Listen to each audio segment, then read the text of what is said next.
မင်္ဂလာပါရှင်ဒီနေ့ဗီဒီယိုကတော့ဟုတ်လားကျမဒီကျောင်းသားဘဝမှာပေါ့နော်ဒီ learning journey တစ်ခုခုလောက်တိုင်းမှာသုံးတဲ့ healing method လေးတစ်ခုပြပြမယ်ပေါ့နော်ဆိုတော့ကျမတို့က especially exam နေနီးလာတဲ့အခါမှာ pressure exam pressure ရှိတယ်ဟလားတစ်ခုခု interview နီးလာတဲ့အခါမှာအဲ့ဒီက pressure တွေရှိတယ်အစာမွေးနီးလာလေးကိုတစ်ခုခုပေါ့နော်လောက်ရမယ့်အရာတွေနီးလာလေးကိုအတွက် deadline နီးလာလေးကိုရီရဲ့ဒီဘယ်လိုပြောမလဲလောက်ရတဲ့တခါတလေကြောက်လို့ရှိရင်တချို့လူတွေရှိတယ်အရင် anxiety တွေများပြီးတော့ကိုကြက်ထားမှတ်ထားလေးလာထားတာတွေအကုန်ပျောက်သွားတဲ့အထိဖြစ်တတ်တာမျိုးတွေရှိတယ်ဆိုတော့အများကြီးစူးစမ်းထားခဲ့ပြီးမှဒီ stress တွေကြောင့်ဒီကိစ္စကြောင့်ထင်တယ်လို့ result မရတာတွေရှိရပေါ့နော်ဆိုတော့အဲ့လိုမျိုးဖြစ်နေတဲ့သူတွေအတွက် especially language တစ်ခုကိုလေ့လာတဲ့အခါမှာဒါဒီကိုနဲ့လုံးဝfamiliar မဖြစ်နေတဲ့ environment မှာရောက်နေတယ်ဆိုလို့ရှိရင်ပို့ပြီးတော့စိုးတယ်ဆိုတော့ကိုကနေ့စဉ်နေ့တူကမြန်မာလိုပဲပြောတယ်မြန်မာလိုပဲရေးတယ်မြန်မာလိုပဲကြားနေရတဲ့ culture society တစ်ခုထဲမှာရောက်နေတယ်ဒါပေမဲ့နောက်ထပ် language တစ်ခုကိုလေ့လာတဲ့အခါမှာဟလာကိုယ့်ရဲ့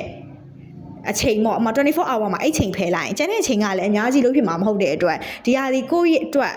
အစိတ်ပိုင်းတစ်ခုပေါ့နော်ဒါပေမဲ့ကိုကအချိန်ပေးတာနည်းရင်နည်းသလောက်ကိုအတွက်ကိုဟလာဒီဒါနဲ့ပတ်သက်တဲ့ pressure ရှိမယ်ပြီးရင်ဘေးဘက်ဝင်းစီရ pressure တွေပေါ့နင်ရပါမလားနင်ဘယ်လိုဖြစ်ပါမလားတခါတလေကြာရင်ကိုယ့်ရဲ့အပြင်စီးပွားရေးဟလာလုပ်ငန်းတငယ်ချင်းတွေနဲ့ maybe partner နဲ့ဒီလိုမျိုးကိစ္စတွေရှိနေတဲ့အခါမှာကိုယ့်ရဲ့ learning journey ကထင်သလောက်ရှေ့မရောက်တာမျိုးရှိလိမ့်မယ်အဲ့ခါကျရင်တတိချာလေးလာနိုင်ဖို့ရအတွက်လေးလာထားတဲ့ဟာတွေကိုပြန်ပြီးတော့လေခေါင်းထဲမှာဟလာ active recall လုပ်လို့ရအောင်လို့လဲပေါ့နော် healing လုပ်ဖို့လိုတယ်ဆိုတော့ healing လုပ်တဲ့ method လေးတစ်ခုပဲရှိတယ်အဲ့ဒါဘာလဲဆိုရင်ကျမတို့ကလေ especially main ကလေးတွေပေါ့နော် main ကလေးတွေက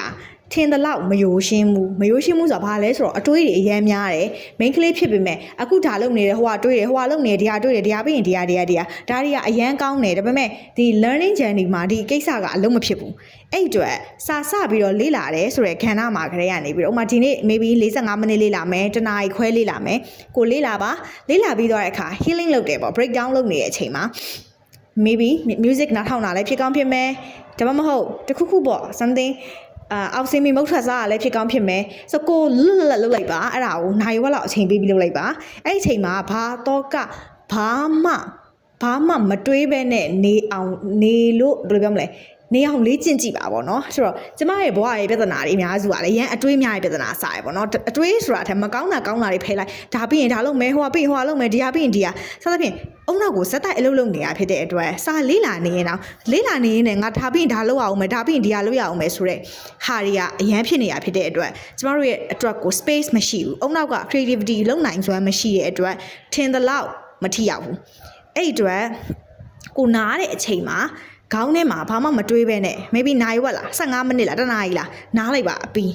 ဘာမှမတွေးနဲ့အဲ့အချိန်မှာခေါင်းသုံးရမယ်လို့ဘာမှမလုပ်နဲ့အဲ့လိုမျိုးသွားပါပြီးတော့မှလေ့လာပါပြန်ပြီးတော့အဲ့ဒါလေးဘာလုပ်စာလုပ်တဲ့အချိန်မှာလည်းမဟုတ်ဘာပဲလုပ်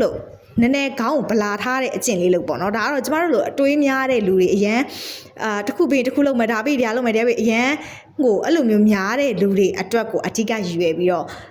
တင်ပေးခြင်းဖြစ်တယ်အဓိကမသက်တစ်ခုကဘာမှမတွေးပဲနေခြင်းဖြစ်ပါတယ်အဲ့တော့ဥပမာကိုကဟလာအနားယူတဲ့အချိန်မှာရုပ်ရှင်ကြည့်တာမျိုးဆိုတော့ရုပ်ရှင်ကြည့်တာကလေမကောင်းလားလို့မေးရင်တော့မဟုတ်ဘူးကောင်းတော့ကောင်းတယ်ဒါပေမဲ့အဲ့ဒါကြည့်နေရင်လည်းတွေးနေရဖြစ်တဲ့အတွက်အဲ့လိုမျိုးမတွေးရအောင်